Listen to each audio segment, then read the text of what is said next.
1941년 제2차 세계대전 당시에 유대인들을 학살하기 위해 만들어졌던 아우슈비츠 강제 수용소, 1945년 1월 27일에 해방을 맞이하기까지 약 5년 동안 1,100만 명의 사상자를 만든 죽음의 수용소였습니다. 이처럼 과거엔 죽음의 수용소가 있었다면 현재 우리는 코로나 강제 수용소에 갇혀 살아가고 있습니다. 저는 어쩌면 이 코로나 강제 수용소가 과거 죽음의 수용소보다 더 위험하고 더 강력한 힘을 지니고 있다고 생각합니다. 왜냐하면 죽음의 수용소는 특정 인종을 대상으로 일어났고 또 철창으로 둘러싸인 한계가 있었지만, 현재 코로나 수용소는 전 세계를 대상으로 철창과 울타리 하나 없이 사람들을 죽음의 공포로 내몰고 있기 때문입니다. 과거 죽음의 수용소에 있었던 사람들은 아마 이렇게 생각했을 겁니다. 언제 이 상황이 끝날까? 언제쯤 벗어날 수 있을까? 늘 그날을 기대하며 기다렸습니다. 그런 것처럼 현재 코로나 강제 수용소에 갇힌 저희도 언제쯤 마스크를 벗을 수 있을까? 언제쯤 제대로 된 백신이 완성될까? 언제쯤 이 상황이 끝이 날까? 늘 생각하면서 기다리고 있습니다. 그런데 여러분, 너무나 간절했던 나머지 정말 기다려야 할 분을 순간마다 잊어버리지는 않으십니까? 예수 그리스도를 믿는 성도라면 그 무엇보다도 주님의 오심을 간절히 기다려야 할 줄로 믿습니다. 많은 그리스도인들이 이 코로나 수용소에 갇히게 되면서 굉장히 신앙적으로 흔들리고 있습니다. 아니요, 흔들릴 뿐 아니라 신앙의 뿌리가 들릴 정도가 되었습니다. 따라서 현재 우리 신앙인들은 그 어느 때보다도 강력한 신앙생활에 밤을 맞이한 상황입니다. 이처럼 오늘날 우리가 영적인 신앙생활에 밤을 맞이한 것처럼 오늘 본문 말씀에서도 영적인 밤을 맞이한 데살로니가 성도들의 모습을 보게 됩니다. 참고로 데살로니가 교회는 사도 바울이 제2차 선교 여행 때 약 3주간 유대인의 회당을 빌려서 복음을 전했던 곳인데요. 예수님의 죽으심과 부활, 또 재림에 대한 복음을 전하자 많은 사람들이 주님께로 돌아와 탄생하게 된 그러한 교회였습니다. 이처럼 성도들은 사도 바울이 전했던 말씀을 통해서 주님께서 다시 오실 것이라는 이 메시지를 아주 자세하게 받았습니다. 그런데 중요한 것은 주님이 다시 오실 것이라는 메시지를 받은 것까지는 좋았는데 그 주님을 어떻게 맞이할 것인가에 대한 신앙적인 태도가 정립되지 못한 것이 문제였습니다. 그래서 어떤 사람들은 일상의 생활을 포기하고요, 주님 언제 오시나 하늘만 쳐다보고 있기도 합니다. 또 어떤 사람들은 약속하셨던 주님이 오시지 않자 신앙생활을 긴장이 풀어지게 되면서 영적으로 잠들어가게 되는 모습들이 허다했습니다. 그래서 데살로니가 전서는 바로 이런 영적인 잠에 빠져들어가고 있던 성도들을 일깨우기 위한 사도 바울의 경고 편지였다고 할 수 있습니다. 자, 그렇다면 데살로니가 성도들과 동일하게 현재 영적인 밤을 맞아 영적으로 잠들어가고 있는 우리에게 오늘 말씀은 어떠한 교훈을 주고 있을까요? 다시 말해서 인생의 여정을 걸어갈 때 늘 겪게 되는 영적인 잠에 빠지지 않으려면 우리가 어떻게 해야 할까요? 첫 번째는 평안할 때 더욱 깨어 정신을 차려야 한다는 겁니다. 함께 오늘 본문 말씀의 3절 말씀을 다 같이 읽어보도록 하겠습니다. 시작. 그들이 평안하다 안전하다 할 그때에 임신한 여자에게 해산의 고통이 이름과 같이 멸망이 갑자기 그들에게 이르리라. 결코 피하지 못하리라. 아멘. 말씀해 보니까 예수님이 다시 오시는 것은 역사적인 환난과 고통 속에서 오시는 게 아니라 오히려 평안하다 안전하다 할 그때에 갑자기 오실 수 있다고 경고합니다. 그래서 사도 바울은 데살로니가 성도들에게 그때를 대비해서 우리가 어떻게 해야 할지를 알려주고 있는데요. 이어지는 본문 6절 말씀을 보시면 이렇게 기록하고 있습니다. 그러므로 우리는 다른 이들과 같이 자지 말고 오직 깨어 정신을 차릴지라. 아멘. 바울은 그때를 대비해서 자지 말고 오직 깨어 정신을 차리라고 말하고 있습니다. 그렇습니다. 성도님 여러분, 신앙의 위기는 고통스러울 때가 아닙니다. 오히려 고통스러울 때는 더욱 성도들은 긴장하고 기도하게 됩니다. 사탄은 초대교회를 무너뜨리기 위해서 처음에는 고난과 박해라는 전략을 사용했었습니다. 그런데 고난과 박해가 오자 오히려 이 성도들이 주님을 더 간절히 기다리며 기도하고 부응하는 겁니다. 사탄의 전략이 실패한 거죠. 그러자 이제는 사탄이 전략을 바꿔서 그리스도인들에게 이제는 평안한 삶을 선물합니다. 그러자 성도들이 영적인 게으름과 나태함에 빠져서 거기서 헤어나오지 못하는 모습을 본 사탄은 지금까지도 그 전략을 여전히 고수하며 사용하고 있습니다. 그래서 나에게 평안하다, 안전하다 할 그때에 무언가 잘못되었음에도 불구하고 방치된 상태에서 그대로 물 흘러가듯이 흘러가고 있다면 그 다음을 조심해야 합니다. 왜냐하면 평안하다, 안전하다 할 그때가 위기일 수 있기 때문입니다. 성도님 여러분, 하나님의 마음에 합했던 다윗을 떠올려 보십시오. 다윗은 전쟁터에서 늘 선두에 서서 병사들을 이끌고 싸움에서 적군을 물리쳤던 용사였습니다. 그런데 그 다윗이 인생의 절정에 주변의 모든 국가들을 평정했을 시점이 되었을 땐 자기 자신이 전쟁에 출정하지 않습니다. 사무엘하 11장 2절 상반절 말씀해 보시면 이 다윗이 전쟁터에 참여하지 않고 이렇게 했다고 합니다. 저녁 때에 다윗이 그의 침상에서 일어나. 성도님 여러분, 다윗이 지금 언제 일어났다고 합니까? 새벽이 아닌, 아침이 아닌 저녁에 일어났다고 합니다. 여러분 잘 아시는 대로 시편에서 늘 새벽을 깨워 하나님을 찾았던 그 다윗 아닙니까? 그랬던 그가 지금 군대는 전쟁터에 다 보내놓고 자기 자신은 왕궁에서 늦게까지 자다가 저녁에 일어난 겁니다. 그리고 무슨 일이 일어났는지 방금 읽었던 말씀 전체를 보시면 이렇게 기록하고 있습니다. 저녁 때에 다윗이 그의 침상에서 일어나 왕궁 옥상에서 거닐다가 그곳에서 보니 한 여인이 목욕을 하는데 심히 아름다워 보이는지라. 그때 다윗은 왕궁에서 잠을 자다가 일어납니다. 그리고 왕궁을 거닙니다. 그리고 왕궁을 거닐다가 아름다운 여인 밧세바를 보고 죄를 짓게 되었습니다. 이것이 다윗의 인생의 절정, 삶이 평안했을 그때에 바로 결정적인 죄를 짓게 되었음을 우리는 이 말씀을 통하여서 기억해야 합니다. 사랑하는 성도님 여러분, 이제는 여러분의 모습을 한번 돌아보십시오. 요즘 우리의 신앙생활은 어떠하십니까? 혹여나 코로나를 면죄부 삼아서 편리해지지는 않으셨습니까? 분명히 무언가가 잘못되었음에도 불구하고 그저 흘러가는 시간에 몸을 맡겨서 그저 지나가고 계시지는 않으십니까? 오늘 우리에게 주시는 메시지, 평안하다 안전하다 할 그때에 이 말씀을 기억하며 오히려 깨어 조심하며 주님의 오심을 간절히 기다려야 합니다. 저는 하나님께서 우리를 이 코로나 강제 수용소에 가두신 이유가 어쩌면 깨어있으라고 하시는 경고 메시지일지도 모르겠다는 생각을 하게 되었습니다. 그렇기에 이제 다시 정신을 바짝 차리고 영적으로 깨어있는 자로 주님 앞에 설 수 있기를 주님의 이름으로 소원합니다. 이처럼 영적인 잠에서 깨어있기 위해 또 중요한 두 번째가 있습니다. 그것은 바로 날마다 주님과 함께 사는 것입니다. 함께 본문의 10절 말씀을 다 같이 읽도록 하겠습니다. 시작. 예수께서 우리를 위하여 죽으사 우리로 하여금 깨어있든지 자든지 자기와 함께 살게 하려 하셨느니라. 아멘. 무슨 말입니까? 중요한 것은 주님과 함께 사는 것, 주님과 함께 사는 것보다 더 중요한 것은 없다는 말입니다. 그런 의미에서 우리는 예수 그리스도를 우리의 주님이라고 고백합니다. 성도님 여러분, 예수님이 정말로 여러분의 주님이십니까?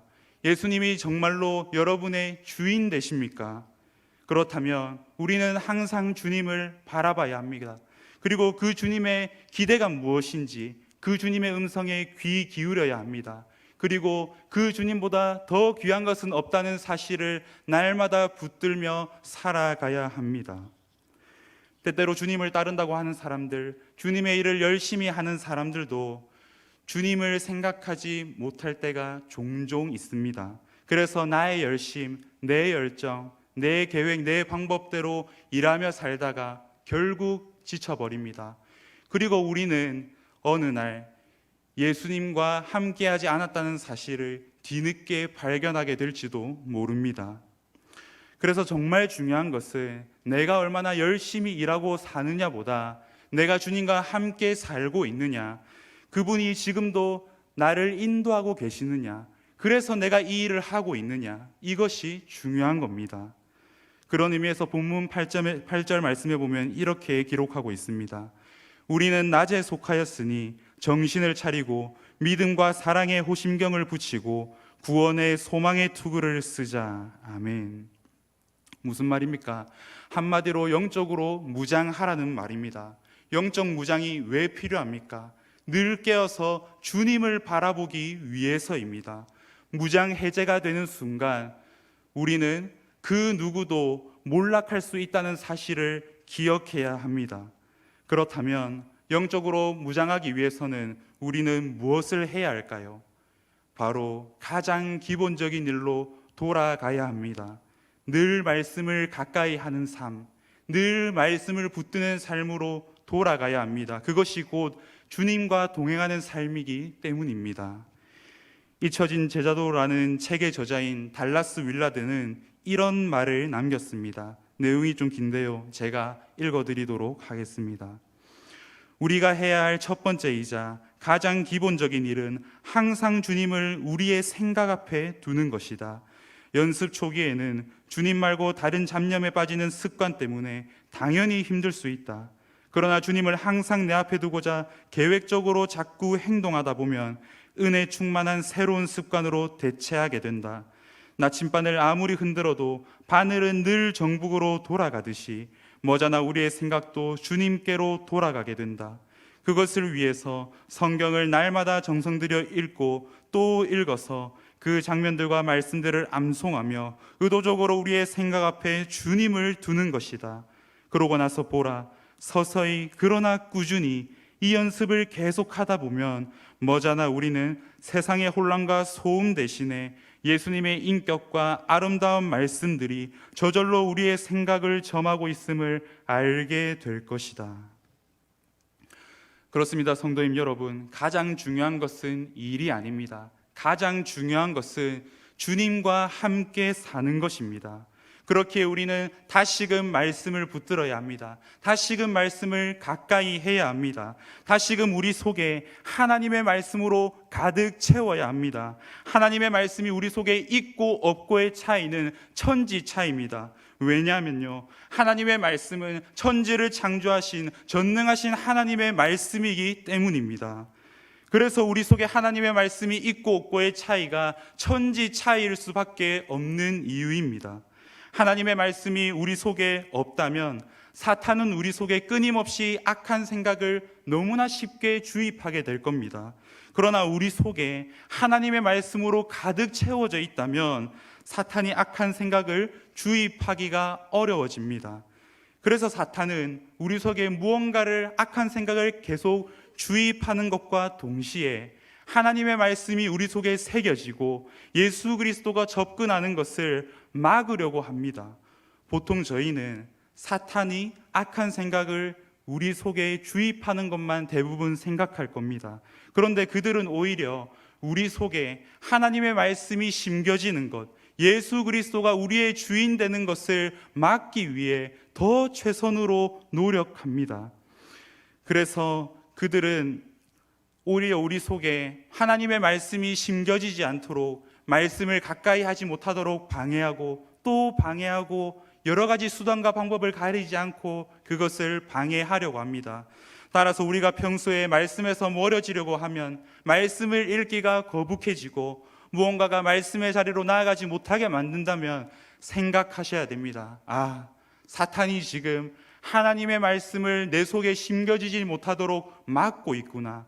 이 생각을 반드시 하셔야 됩니다. 그리고 그때 그 방해를 받고 있는 그 시점에 더욱 말씀을 가까이 하며 그 말씀을 붙들어야 합니다. 다윗은 이 사실을 너무나 잘 알았던 사람 중에 한 명이었습니다. 그래서 다윗은 이렇게 고백합니다. 우리가 너무나 잘 아는 말씀인데요, 시편 119편 11절 말씀을 함께 다 같이 읽어보도록 하겠습니다. 시작. 내가 주께 범죄하지 아니하리 하여 주의 말씀을 내 마음에 두었나이다. 아멘. 내가 주께 범죄하지 아니하리 하여, 다윗이 지금 주의 말씀을 내 마음에 두었다고 합니다. 영적으로 무장해제가 되어 죄를 짓지 않기 위해서 다윗은 주님의 말씀을 자신의 마음 가운데 두었다고 말하고 있습니다. 따라서 지금 코로나 백신을 맞는 것보다 중요한 것은 말씀의 백신을 맞는 것입니다. 이처럼 우리가 진정 영적인 잠에서 깨어나 영적으로 살아있는 삶을 살기 위해서는 늘 말씀을 가까이 하고 그 말씀을 붙들고 살아내야 됩니다. 그 말씀을 붙들고 살아낼 때 그 말씀 가운데 역사하시는 그 주님과 동행하는 삶을 살게 될 것입니다. 그런 의미에서 찬송가 430장 후렴의 고백이 우리의 고백이 될 수 있기를 소원합니다. 한 걸음 한 걸음 주 예수와 함께 날마다 날마다 우리 걸어가리. 한 걸음 한 걸음 주 예수와 함께 날마다 날마다 우리 걸어가리. 아멘. 비록 코로나 강제 수용소에 갇혀 있지만 이 가운데도 주님은 말씀으로 우리와 함께 하시길 원하시는 줄 믿으십니까? 그렇다면 다시금 말씀을 붙드십시오. 다시금 말씀을 가까이 하십시오. 다시금 말씀 가운데 임하시는 주님의 음성에 귀 기울이셔야 합니다. 정말로 그분과 사는 삶의 즐거움을 회복하십시오. 정말로 주님과 동행하는 삶을 살아갈 때 그 누구도 우리를 건드릴 수 없는 그 상황 속에서 승리하는 삶을 살아갈 수 있게 될 것입니다. 주님과 동행하는 삶을 살아가기에 힘쓰는, 늘 말씀을 가까이 하는 자로 살아가는 우리 모두가 되시기를 주님의 이름으로 축복합니다. 마지막으로 영적인 잠에서 깨어 있을 수 있는 세 번째 방법이 있습니다. 그것은 바로 무엇보다 피차 권면의 삶을 살아야 한다는 겁니다. 함께 11절 말씀을 보시면 그러므로 피차 권면하고 서로 덕을 세우기를 너희가 하는 것 같이 하라. 아멘. 서로 권면하고 서로 덕을 세우라. 성도님 여러분, 영적으로 잠에 빠지려고 할 때마다 내 곁에서 나를 권면하고 깨워줄 수 있는 동력자가 있다는 사실은 굉장한 축복입니다. 저는 이 말씀을 보는데 전도서 4장 9절 10절 말씀이 생각이 났는데요, 함께 이 말씀을 다 같이 한번 읽어보도록 하겠습니다. 시작. 두 사람이 한 사람보다 나음은 그들이 수고함으로 좋은 상을 얻을 것임이라. 혹시 그들이 넘어지면 하나가 그 동물을 붙들어 일으키려니와 홀로 있어 넘어지고 붙들어 일으킬 자가 없는 자에게는 화가 있으리라. 아멘. 앞서 살핀 것처럼 우리가 주님을 순간순간 계속해서 바라보는 것 너무나 중요합니다. 주님과 동행하려고 노력해야 됩니다. 그런데 하나 더 필요한 것은 홀로 하기가 힘들다는 겁니다. 그래서 주님을 바라볼 수 있도록 나를 격려하는 동력자들과 함께하는 성도의 교제가 필요합니다. 그래서 사도 바울은 데살로니가 전서를 통해서 그 교훈을 계속해서 주고 있습니다. 앞장인 4장 9절을 보시면 서로 사랑하라, 4장 18절에선 서로 위로하라, 오늘 본문 5장 11절에선 서로 권면하라, 서로 덕을 세우라 라고 말씀합니다. 바다에서 조난을 당했을 때 가장 많은 사람들이 살아남을 수 있는 방법을 알고 계십니까? 그것은 바로 서로 잠들지 않도록 깨워주고 보듬어주고 도움의 손길을 내밀어주는 것이라고 합니다. 바다에서 잠들면 곧 죽는 것이지 않습니까? 그래서 함께 살아남기 위해서 서로 뺨도 때리고 치면서 잠들지 않도록 돕는 것이 필요하다고 합니다. 현재 우리가 갇혀있는 코로나 강제 수용소는 서로를 망각하게 만들고 개인주의가 팽배하게 만듭니다. 그래서 서로가 서로에게 얼마나 필요한 존재인지를 잊어버리게 만들고 있습니다. 그래서 사람들은 외롭고, 그래서 사람들은 힘들어하고 좌절하고 심지어는 죽어갑니다. 중요한 것은 그리스도인들인 저희마저도 그러한 삶을 살아서는 안 되지 않습니까? 성도의 모습은 달라져야 합니다. 성도라면 서로가 서로에게 바다에서 조난당한 사람들의 모습과 같아야 합니다. 홀로 살아남는 개인주의가 아닌 서로 잠들지 않기 위해서 때로는 뺨을 치고 때로는 체온이 떨어지지 않기 위해 서로를 보듬어 주는 것이 절실하게 필요합니다. 사랑하는 성도님 여러분, 서로를 바라보기만 해서는 아무것도 달라지지 않습니다. 이제는 서로에게 손을 내밀어 줄 수 있어야 됩니다. 그리고 그 손을 잡고 일으켜주며 또 끌어줄 수 있어야 합니다. 함께 주님을 바라보면서 앞으로 나아갈 때 때로는 영적으로 잠들지 않게 뺨을 치듯이 따끔한 권면의 말이 필요할 겁니다. 그런데 너무 인생이 힘들어서 좌절하고 낙담하고 있는 사람이 있다면 그 사람에게는 따뜻한 위로와 권면이 필요할 것입니다. 인생길에서 서로 만난 우리가, 하나님을 한 아버지로 모시는 우리가 서로의 교제를 통해서 주님과 동행하는 축복을 함께 나누고 누릴 수 있어야 합니다. 이 복된 행복이 저와 여러분의 평생에 주어지기를 주님의 이름으로 소망합니다. 이제 말씀을 정리합니다. 영적인 밤을 맞아 잠들어가고 있던 데살로니가 성도들을 향한 사도 바울의 편지를 통해서 영적으로 잠에 빠지지 않는 방법 3가지를 살폈습니다. 평안하다 안전하다 할 그때에 더욱 깨어 정신을 차려야 합니다. 그리고 우리의 시선을 주님께로 두고 그 주님의 말씀을 붙들므로 주님과 함께 살아야 합니다. 그런데 혼자가 아닌 서로가 서로를 권면하고 위로하고 덕을 세우는 성도의 교제가 회복되고 회복될 뿐만 아니라 그 성도의 교제가 계속해서 지속되어져야 합니다.